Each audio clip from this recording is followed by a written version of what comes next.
সরস্বতী মহাভাগে বিদ্যে কমলালোচনে বিশ্বরূপে বিশালাক্ষী বিদ্যাং দেহি নমস্তুতে। আজ আমি বিদ্যার দেবীকে প্রণাম জানিয়ে ব্লগটা শুরু করছি। হ্যালো বন্ধুরা, ঋষভের আরেকটা ভিডিও তোমাদের সবাইকে জানাই স্বাগত। আমাদের বাসায় এই প্রথম পুজো, কারণ ঋষভও হাতে করিয়ে দিবে। তারপরে ওর দাদা মেডিকেলে চান্স পেয়েছে, এই জন্য কারণ বলছিল যে মেডিকেলে চান্স পেলে তখন পূজাটা করবে আর কি। তাই আমরা কালকে রাত্রে এগুলো ডেকোরেশন করে রেখেছিলাম, মানে ফুল দিয়ে এগুলো সাজিয়ে রেখেছিলাম আর কি। কারণ সকালে ঠাকুরমশাই চলে আসবে, এগুলো তো সাজানো সম্ভব না। তাই আমরা এগুলো রেডি করে আমি আর দিদি এগুলো সাজিয়ে রেখেছিলাম। তারপরে সকাল দিদি আমার আগে উঠে গেছে, ওঠার পর উনি ঘরের পূজাটা দিচ্ছিল আর কি। দেওয়ার পর আমি সকাল সকাল উঠে হলুদ মেখে স্নান করে এসে আমিও ফুল বেলপাতা এগুলা গুছিয়ে রেখেছি আর কি, মানে ধুয়ে, মানে সব কিছু ধুয়ে রেখেছি। তারপর দিদি আইসা এগুলো গোট পাতলো বা এগুলা রেডি করলো, ফল কেটে এগুলো রেডি করে রেখেছে। তারপরে ঠাকুরমশাই চলে আসছে, তারপরে এসে পূজা শুরু করে দিয়েছে। তারপরে পূজা প্রায় 8টার দিকেই শেষ হয়ে যায়, আমাদের পূজা 8টার দিকেই শেষ হয়ে যায়।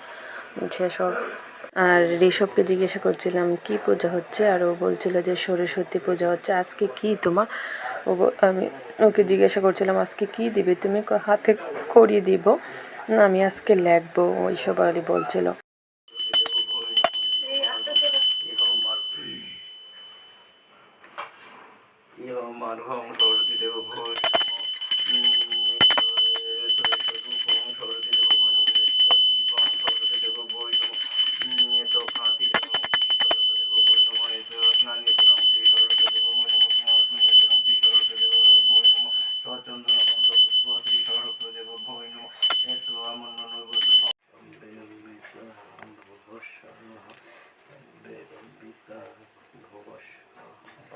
আরাম লাগতেছে না, ঠান্ডাটা কমছে, শীতটা কমছে।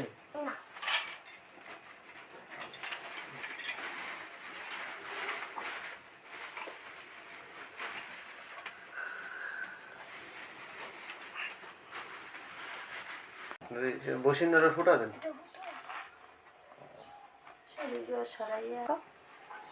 লেখো তুমি ওম।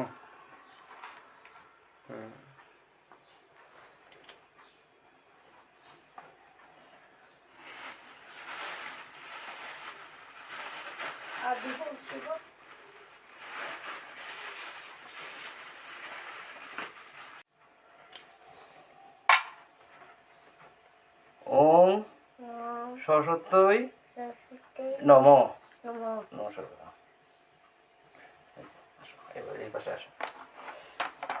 গোদাবরী সরস্বতী নর্মদে সিন্ধু কাবেরী জলসিন্ধ সন্ধি কুরু অংশস্তি অংশস্তি অংশস্তি ছিটে যায়।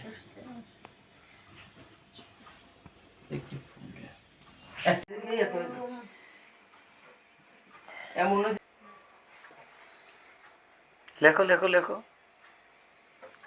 কলম নিয়ে গেছো, লিখতে হবে না, শুধু এমনিতেই লিখবো কোনটা। আর পূজা শুরু হওয়ার আগে থেকে বলতেছে যে আমাকে এই প্রসাদগুলো দিয়ে দাও, আমি খেয়ে নেব। আর যখন আমি প্রসাদটা দিলাম তখন একটু খাবে আর একটুও খাবে না। ওকে বন্ধুরা, অনেকক্ষণ তো কথা বলে ফেললাম, আর একটা ভিডিওতে দেখা হবে। Tata, bye bye. আর তোমাদের যদি ভিডিওটাও ভালো লাগে অবশ্যই লাইক কমেন্ট করবে, আর সবাই ভালো থাকবে।